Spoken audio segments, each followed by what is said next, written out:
Like, Sure. we just can't. Well, and I think the point of this section also is to say, with the minor change in the world, a minor change can become a huge deal Yeah.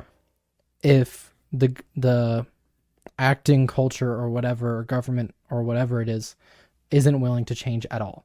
Yeah. Because it's like we talked about either last episode or the one before that.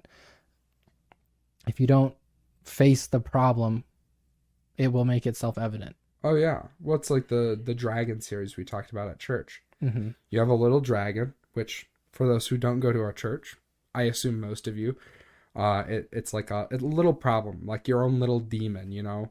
And the idea is that if you ignore it, if you're passive about your dragon, it's just going to grow. So if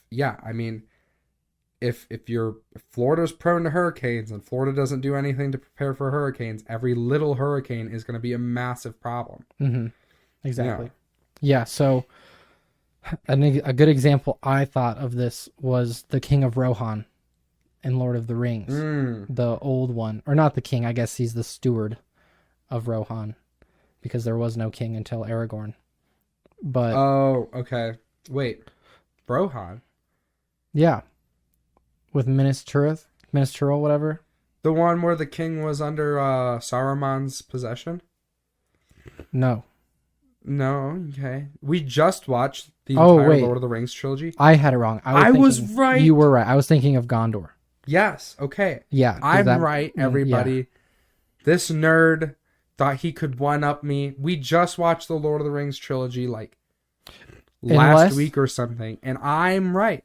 I guess they're both... Maybe I was thinking of Rohan because they're both true. They're both to follow like Jordan Peterson's great tyrannical father idea.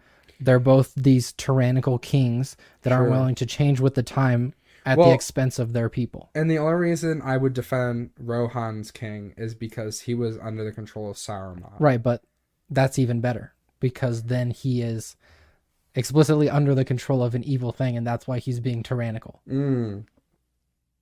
I get what you're saying. Which is why that's even more dangerous. And if you don't watch Lord of the Rings or know what we're talking about, I'm kind of sorry. But I watched it, so you should watch it. It's very good. It's fine. It's been out for like 20 years. Yeah, so you honestly should watch it. It's not like we're giving you spoilers. No. But yeah, I think that's a really good example, because there's, and that's something he talks about in the book as well, is really obvious threats that people just, or changes or whatever it is that people don't adapt to.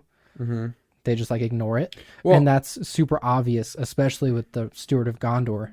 Yeah. Because there's literally orcs and stuff coming. Well, and I would also argue the same thing for the King of Rohan after he gets free of control, because he was like, I was under control. I was under this evil spell, and now I'm aware of it. So I'm gonna not do the thing I ought to do. And just go to Helm's Deep. Yeah, and run away and lock myself in a fortress that is most definitely going to collapse and fall to battle, because... And that, like... He ignores potential technological advancements with the whole bomb blowing up the wall thing. He's like, the walls are never going to fall. We've done this many times before. Yep. So it'll always work. Yep. And that's like, tradition's great, and it's there for a reason. Like, there's a reason we keep, like, the Constitution. There's a reason we oughta, like, just stick true to the Constitution instead of making all these changes and stuff. But at the same time, the times change, and you need to be cognizant of that. So not to say that we need to like change the Constitution. That's a tradition that we need to keep true to. As a matter of fact, we need to acknowledge that times are changing and that the Constitution still applies to the changing times.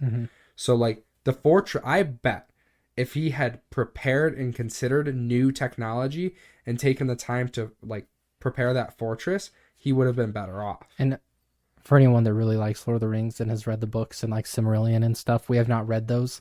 I haven't read anything. I've read The Hobbit. So we're going off the movies. So we apologize if there's some backstory reason that is written about that we don't know. I'm not sorry. I'm a film guy. All right. That's my argument. I'm a film guy. Fair enough. That was just a disclaimer. Yeah, disclaimer. like when those shows start, warning. Yeah. Any of the events that you're about to see are not condoned by Exactly. Hey, I got another quote for you.